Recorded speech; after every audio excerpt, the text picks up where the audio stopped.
for accepting us here. Allow me also to state that I'm really, really impressed. I've seen a huge delegation from my country, Kenya, here. I'm not sure the trick which the president has used, led by the PS of Labor, my good friend, Mheshimiwa Shadrach Madime. This is very good, and this is how you do networking. For me, who speak on behalf of the employers, of the physicians and the clinical officers, I'm really impressed by this kind of organization. Allow me to state that why is an engineer in a clinical and oral health forum? Many a times when I make presentations, people ask me that how is engineering related to health? My background, well, I did electrical engineering. I did also part of management in master's, which is a project management. But I've also specialized in renewable energy. I practice engineering, but I also do human resource management in Migori County.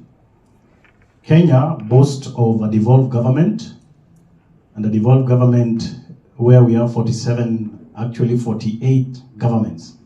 The 48th one is where my good friend Shadrach is, and then the 47 ones are devolved per counties.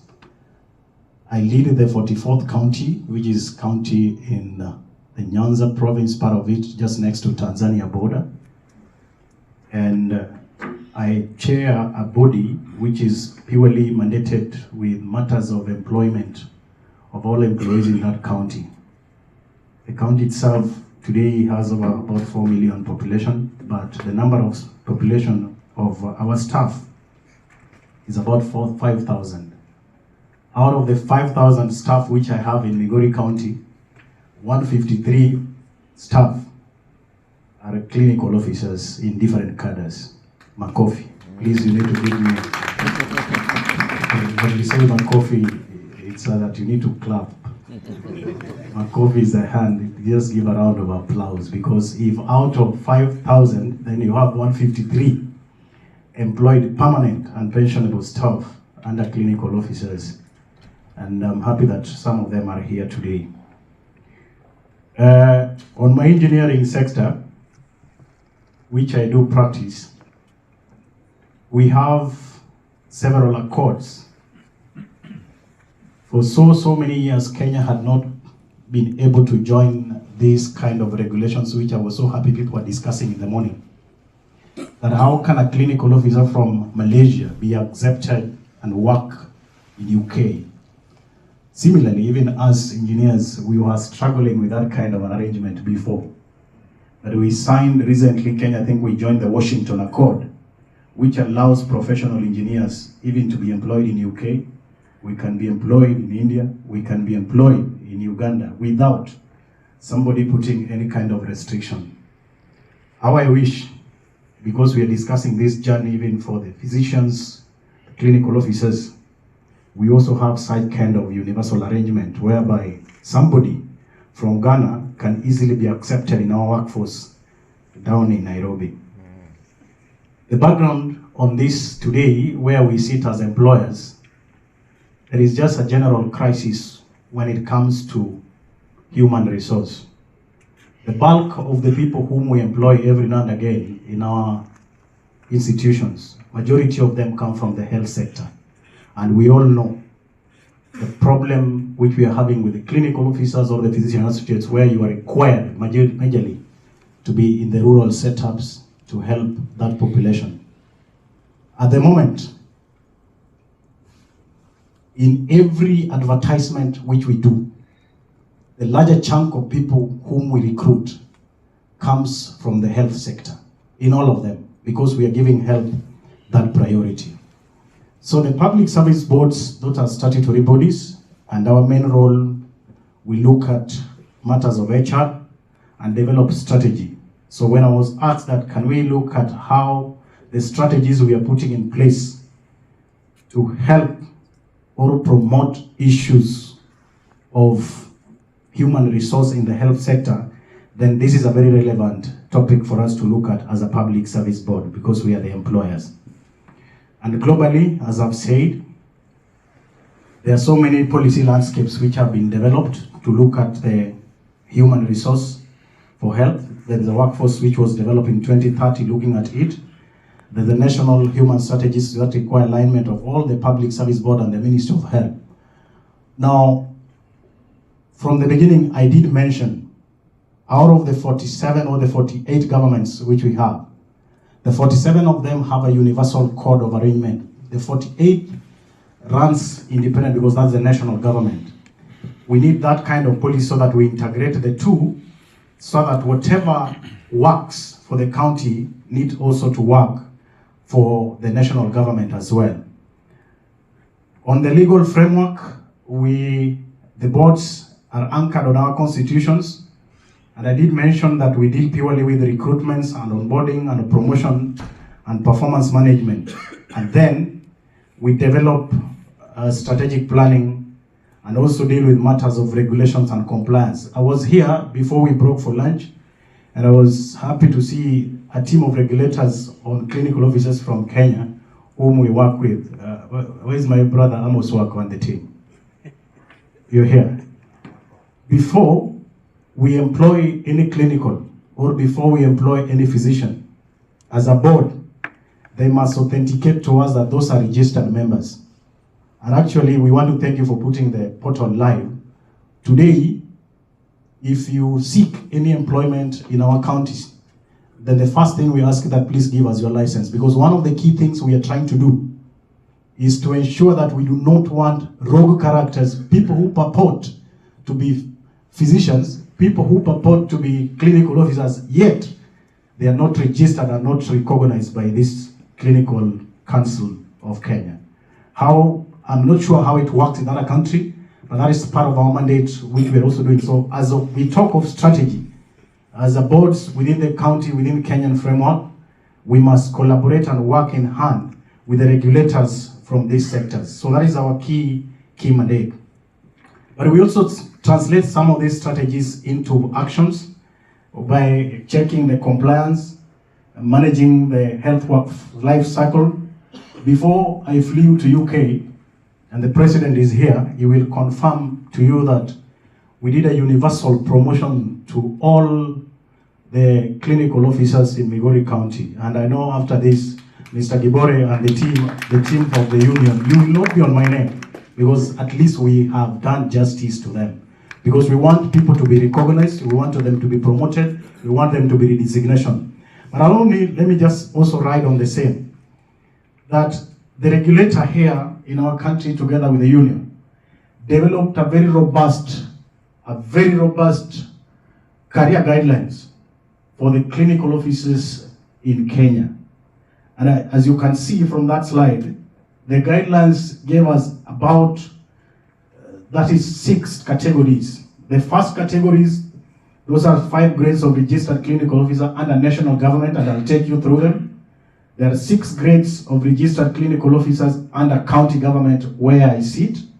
There are 6 grades of health management officers still in national government, dealing majorly with policy, where PS Modime is. 6 grades of clinical officers still under national government offering various services, and 7 grades in county governments, and 3 grades of specialists. So how does this work? If you look at it, for those who are in Kenya, and this is what we are currently implementing, and how I plead, Mr. CS, that PS, when you leave this point, if you can collaborate with all government agencies for this guideline to be implemented fully, because it's something which was signed, but the most problem is that some counties are not implementing this guideline. I'm happy to report that this is what we are implementing and it is working. So if it is working in county 004, it can work in county 043, where you come from, and you told me that yours is not working. I'll speak to your chair. So the first category is for the diploma holders. If you graduated with a diploma, we take you as a registered clinical officer 2 under job group J. And of course, I've decided not to include the salary scale. I'm just mentioning the job group, but I'm not intentionally, I've not put the money value on it. And you move. I mean, you can start from that end. Prof, you move to clinical officer 1, registered clinical officer 2, clinical officer under job group L, and to the maximum of principal registered clinical officer. What this means, it means that when somebody graduates with a clinical you are employed under diploma, you should not stagnate there for 10 years, 20 years. There is a clear path of progression to that end, which is well defined. And this is what we are implementing. So what happens if somebody has a degree? If you graduate as a physician or a clinical officer under degree, the first entry point is under job group K, which we call county scale group number 10. And you can move up to the level of director clinical. I think in the morning, there was a lady here who said that she's also a director somewhere, and even those who are director. So it means if you have a degree, you can move even up to the level of director. And procedurally, what needs to happen is, if we want to embrace and appreciate the physicians and the clinical officers, ideally after every 3 years, when you take somebody as absorption stage, you do appraisal for them, check their grading system, very good to very good, and then move them into the next job group, an automatic sort of system. So the only thing you need to check that, do you have the financial budget to take care of that one? Without these clear guidelines, you will have clinical officers or physicians in your workforce, but there is no growth. So somebody gets employed, but then they stagnate there without appreciating them. So that is what we do, and that is part of the strategy which we are implementing. But again then, lastly, you can now specialize as a specialist, and there are clear cadres on how you can move on those kind of a path for you to be recognized and be appreciated. So I want to say in this conference today that as a country and as a county, we have good and proper plans for our clinical officers in terms of career growth and recognition. Let me say this as a board, that when we are doing this, we ensure that there is equal and equitable opportunity for everybody, and we employ what we call affirmative action. Our constitution, through the County Government Acts, talks so deeply about the equity plan, whereby you must check all the marginalized areas, the policy enforcement, the grievance resolutions from our clinical officers. That becomes part of our mandate, which we need to check, and the capacity building. And for these things to work, because the national government is also there, we must work hand in hand with the Ministry of Health, and then the public service boards must also work in hand with the Ministry of Finance, because even before we do any promotions, we need to check the budget allocations and all that. But then there is a challenge of the fragmentations of these things, which needs a kind of an integrated system. And you can see right now, even in our country, there is the matter pertaining to UHC. And you can understand where the problem is saying, where the ministry is saying this, the Council of Governors is saying another thing. So those challenges can be dealt with when you have the intersectional governance and accountability. The key challenge which we must address, probably maybe, let me address this. I'm not seeing the honorable members from my country here, the legislators, because we are talking about the legislative framework. One of the legislative framework which they must go and implement, the PS is here for labor. Because we have good plans for our clinical officers as public service boards, there must be independency of those public service boards to discharge their mandate. And when that independency, for it to be implemented, there must be a legislation in Parliament, both in the lower house and in the upper house, to give them financial autonomy. When you have financial autonomy, you will not be twisted to pick somebody's relative. When you have financial autonomy, you will pick the best in the market from UK, you will pick the best in the market from Uganda without being swayed by any governor. And I'm not sure, please pass this information to them. It is something we are pushing as the caucus of the county public service boards. I saw recently they yielded and the MCAs were given an autonomy, and this, if this can also come to pass, it will be a breakthrough to our staff within the county system. It will be a breakthrough even to that workforce, so that the boards can operate without being tied. I want to conclude, ladies and gentlemen, by saying that as a board, we make a commitment to stand with the COPA. We make a commitment to support the clinical officers and the physicians in all their dealings, so that when you graduate, even those who are watching us online, those who are still in school, there is a clear plan within our country to make your career move upwards. And up to that end, let me finish and may God bless us.